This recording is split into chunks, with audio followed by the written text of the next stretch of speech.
Hey Mike, hey Jim, hey Andrew and Matt and everybody else on this thread. I think it's a really fun topic. I know everybody brings a ton of experience or a ton of knowledge from whatever background they've learned it from or whatever thought process they go through to come to the conclusions of what drills or what ways they want to teach lateral movement and multi-directional speed. So what I want to do is quickly go through why my thought process on this and where I'm coming from, and then please feel free to pick it apart and choose where you think it doesn't add up or it doesn't seem logical there. So to me, there's a couple parts to this, and I'm going to kind of go through background in my brain and where I'm coming from. So the first thing is when I look at Lee's video versus Coach Boyle's video, is Lee is in a completely reactive athletic stance, meaning not shifted to one side. When I think of this stance is I don't know which direction I'm going to go when I'm in athletic stance, right? So, base stealing, I take a lead. I don't know if I have to get back to first, avoid a pickoff, or go to second versus softball, where they don't take a lead and they're on a bag and in a completely like sprinter stance or in a wide receiver stance. So that's the first thing I think of where the difference is. And if you look in Coach Boyle's video, there's about 70% load on that inside leg. And so to me, the biggest difference here is that what Lee's talking about, that little repositioning step when you drive and do a little pickup and push, is that in a reactive state, you can't focus on where your weight shifted. All you were in is in a position because I don't know which direction I'm going to go. And once I have to make a play, I don't think about my feet. I think I have to go beat them. I have to either, if I'm on defense, I have to minimize separation. If I'm on offense, I have to create separation, right?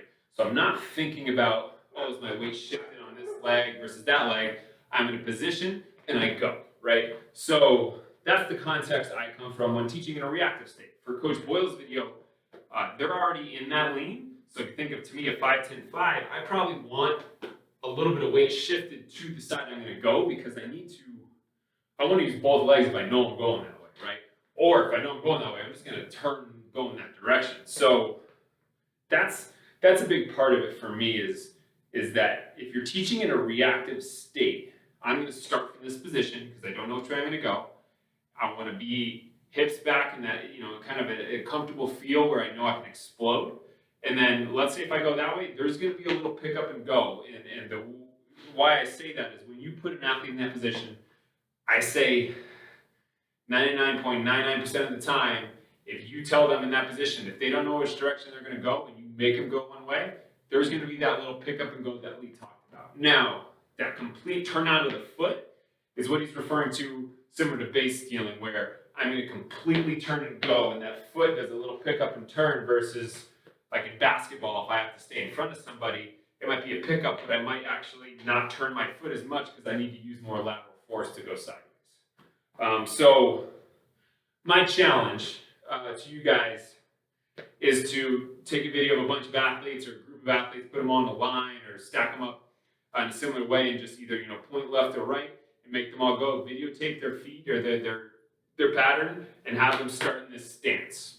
So what I think you're going to see is what Lee's talking about is a quick push and go where they drive off their back leg, there's a slight pick up and go, and they take off.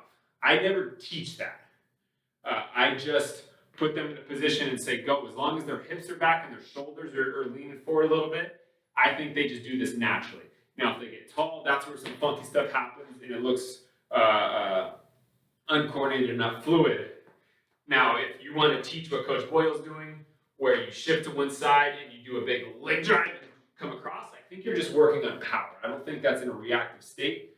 If you want to do that, I don't think there's anything wrong with that. I do similar drills with the band where you have a mini band and somebody holding it and you just do big power pushes. I think that's really productive developmentally.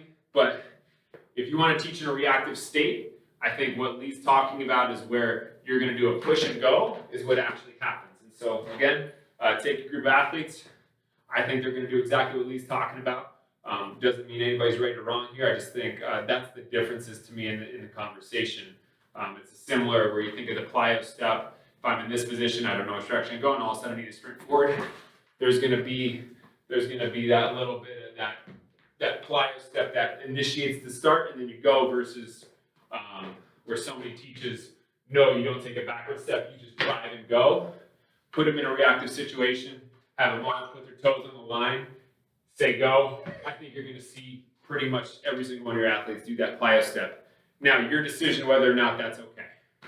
If you don't think it is, you can try to coach them out of it. I just think it's a reflexive movement that won't change. If you disagree with me there, I don't think we're ever going to agree on that part if you disagree with me there. But again, look at what your athletes do in that position, coach them from there. Cheers from Denver. Really enjoy this conversation with you guys. I hope we have some more.